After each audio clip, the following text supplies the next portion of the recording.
Welcome back for Hunter x Hunter Chapter 409 talk. We've made it to the end of the negotiation game, sort of. I do think there's a good chance there'll be some doubling back next week to explain what just happened before we actually move on. And then, a scene change and a cliffhanger to close things out before the hiatus. I'm just guessing, but probably something like that, right? And just to touch on the dreaded hiatus issue, the H word, I want to say again that all the signs look good for the next 10 chapters to come out soon. I'm expecting a very short hiatus, but however short or long it is, I'm going to be using that time to finish out my Succession War recap series. And after I wrap that up, I've got even more Hunter x Hunter videos in the pipeline. So the return of the manga may have conjured this channel into existence, but I'm not going anywhere when it goes away again. So make sure to hit that subscribe button and we'll power through the hiatus together as not as a family, as a community, let's say. We'll get through it as a community. Alright, let's jump into the chapter, and by now you should know this is coming. We're going to do a little prediction review to see how my best guesses of yesteryear are holding up. Of course, the big one I want to highlight this week pertains to the resolution of the negotiation game itself. Let me just roll tape on my 407 video from right after the rules explanation, before the game even began. And finally, my prediction for what'll actually go down. Bork ends up getting to choose her own answer, either with the Joker or the return card, and she chooses to say yes, because by that time she's been convinced it's her best option. So, not to be the kind of guy who says, I told you so, but I did tell you so, and I'm definitely that kind of guy. In fairness, I called the outcome, but the how and the why of the outcome are still unclear to me. We'll get to both of those questions later in the video. So this is a little bit like getting the right answer on a math test, but not being able to show your work. Still, I'm giving myself full points on this one, because it at least seems like I was wrong about the card game not being part of Morena's ability, and I think getting a nice win here is really going to make people forget about that whole thing. There are some other predictions to check up on as well. I predicted that the small request would be a kiss, but I award myself no points here because this is just sort of obvious, right? I think more than 50% of readers automatically assumed that's what it would be, so not worth a gloating session. I'm also getting no points as of now for saying the Haley hideout might be hidden inside the Justice Bureau, now that we've learned it's between tiers 2 and 3 somehow. But we do hear about 5 entrances into the hideout, so I know I'm kind of hanging on for dear life with this one, but if one of those entrances connects into the Justice Bureau, then I'm gonna claim half points for that one. So I'm still holding out hope here. And finally, it may not be in the Bureau, but this chapter repeats what we've heard already about the Haley hideout being planned all the way back during the building of the Black Whale itself. This was suggested to us already back in 392, and if there's a secret base deliberately built into the ship, you have to think the guy who built the ship would know about it. So, in my Big Kaiser Theory video, I suggested that Nasubi knows about Morena, and he knowingly hooked her up with this hideout that he built because he wants her to create chaos. My idea is that he wants the Succession War to spiral out of control because he wants his successor to prove that they can get through a country-threatening crisis. This would explain why he already knew back in chapter 362 that the 200,000 passengers were going to be sacrifices for the war. It wasn't a guess, he's the one who schemed to make sure that's what would happen. So this isn't confirmation of that exactly, I'm not giving myself any prediction points just yet, but it's definitely something to keep an eye on. Takashi's brought it up again, he's now told us repeatedly that Morena's secret base was planned and built for her into the boat. So how could Nasubi not know about it? And if he knows, then her scheme is kind of his scheme. But you get my point by now, let's get back to the chapter. So moving on to the how of this final result, I want to address whether Borkson cheated at the game. Yes. My answer is yes, I think she did cheat. Don't try to tell me this came down to a real 50-50. For real gamers like Borkson, luck doesn't exist. And I've seen enough kaiji to know that if you're not cheating in this kind of game, then you're not trying. The cheating is the game. I don't see exactly how she did it, I think we may learn about that in the next chapter, but I'll at least show you the evidence that I'm looking at so far. First, we have the accusation that Morena is cheating, which comes hot on the trails of the makeout sesh. Real quick, I know we're all disappointed that Takashi didn't show this, but if he did commit to showing us the kiss, that would probably be 8 or 9 pages of the chapter right there. We wouldn't have time to reach the end of the game, frankly. So I see this as a necessary bit of triage to keep the story moving. And naturally we can make inferences about how it went down, both from how Morena teases her afterwards, of course, as well as from the disheveled state of Borkson's hair post-kiss. Here's a comparison before and after so we can see just how much messiness has been. I feel like we're all getting a little distracted here, so I'm gonna put my foot down at this point. Let's try to stay on task. They kiss, and then Borkson says she's worried about cheating and she wants to flip the cards before the discard to make sure everything's on the level. But the suspicious thing here isn't Morena, it's Borkson making this accusation. She is not being sincere right now. We saw it in her head back in 407, and she was already very confident that Morena wasn't going to cheat. She just had that intuitive read on the situation. So she's only pretending to be suspicious of Morena, I would argue, so that she has an excuse to pick up her cards and tamper with them in some way right here. In fact, she probably picked a deal and went through with a kiss just to contrive this moment. We see a sweat drop on Borkson immediately afterwards, and I don't think that's embarrassment over learning that Morena didn't cheat. Of course she didn't cheat. I think it's nervousness over whether her own cheating that she just did has been detected. Exactly how she cheated, I don't know.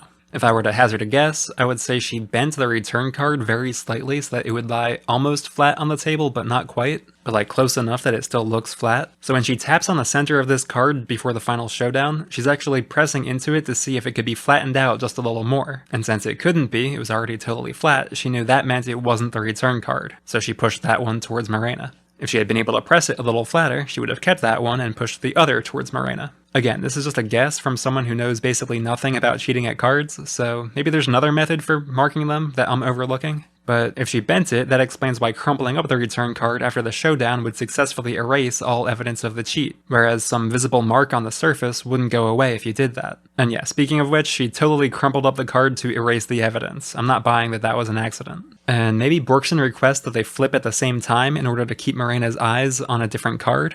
Or it was a distraction to help her do some other cheating method? It is suspicious to make that request, but I don't feel like I can connect the dots yet.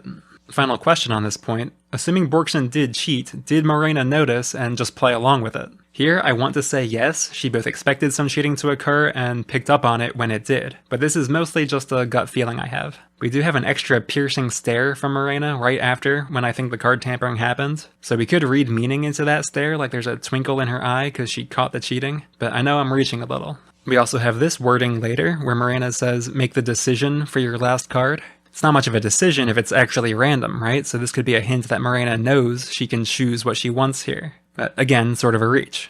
I just think it's more interesting if Morena knows and she allows it because she's banking on Borkson deciding for herself to pick yes. And I think that fits perfectly with this whole game setup where the point is to give Borkson a feeling of agency. Letting her think she's getting away with something while leading her into the choice you wanted her to make, that's what this has all been about, so that's how I see it. But I'll admit, I can't really prove my case, this is just my read on the situation. That said, you may well ask, why would Morena even think there's a chance of Borkson choosing yes? Why would she let her get away with cheating when the obvious result should be the X card, which is bad for her? And this gets into our next question about the why of the final outcome, which is both more important and more mysterious than the how. Borkson does think on page 3 of this chapter that if she wants to get out of this mess, she's got to pick the X card. So what changed for her after that thought? Let's look at some candidate possibilities. Candidate 1. Borkson learned that there's 3 conditions you gotta meet to become a member. There's the yes card at the end of the game, there's the kiss, and there's being present for a Haley murder. So you could say Borkson thinks the yes card is harmless even though she's been kissed, as long as she can just stroll on out of here without a murder taking place. Like, they can't touch her, but she's also not a member, so she's gamed the system and won't really have to commit to the yes. I'm going to say I don't think this reasoning hangs together.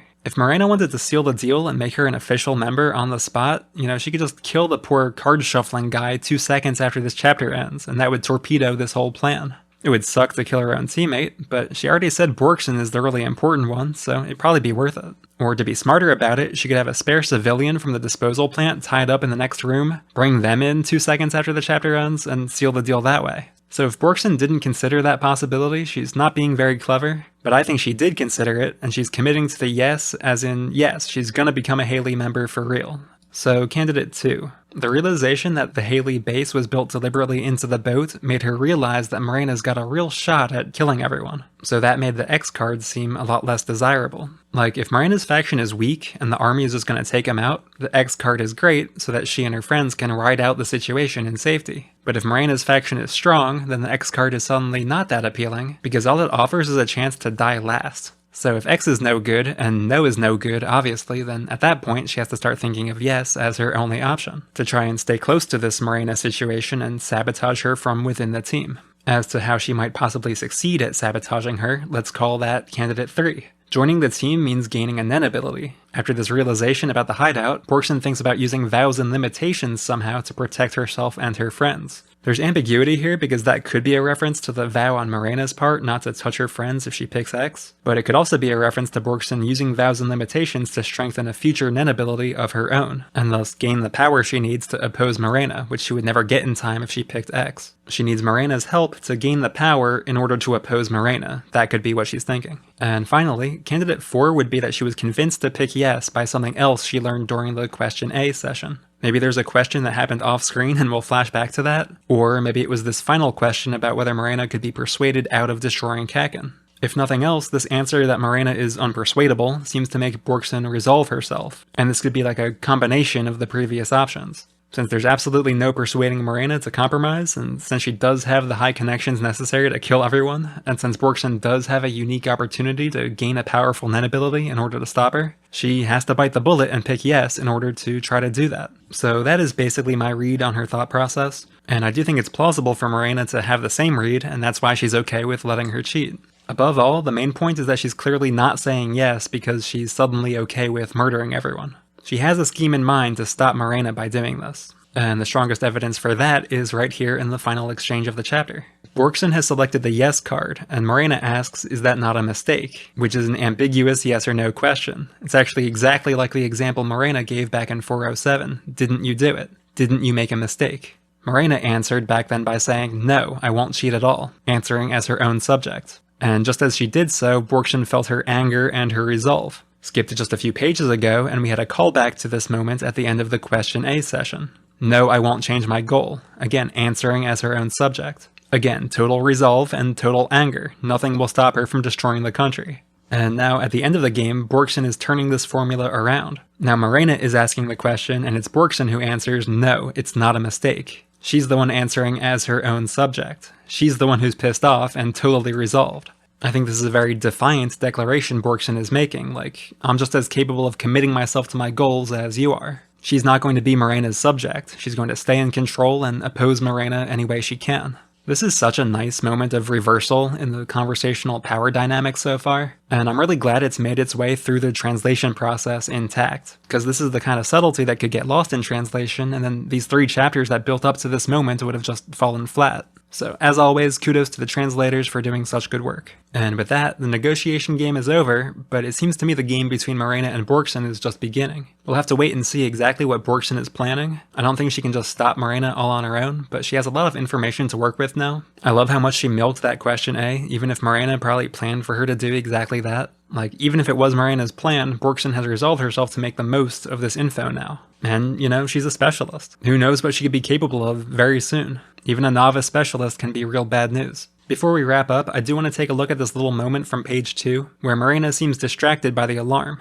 We now know that they were not hearing a ship-wide alarm, they're wired up to hear the special Tier 1 version, and Morena says this situation is risky for her, but based on the announcement itself, it seems like the army is going after Tier 3 in particular. They're the ones who get told to put their hands on the nearest wall or be shot on sight, while everyone else is hearing relatively normal lockdown stuff. So to understand why the special martial law was declared, we should ask, what's on Tier 3? Well, officially, that's the location of the Haley base, so this all makes sense if Zhonglei or Luzurus has been murdered and Morena is the suspect. It'd be just like Karapika predicted as an excuse for martial law. They won't actually find Morena there, but maybe just the discovery that her official base is empty is going to mean that the army's looking for her secret hideout next, and that's what she doesn't want. So the cliffhanger we end on next week might be that we've got a dead prince and we don't know why. I think I was wrong last week when I said the Kacho and Melody plan may have happened already, because the end of 408 actually showed sunlight outside, and they weren't supposed to start their plan until the evening. But maybe someone else got them? If so, obviously I appreciate that Melody won't have to become a murderer now.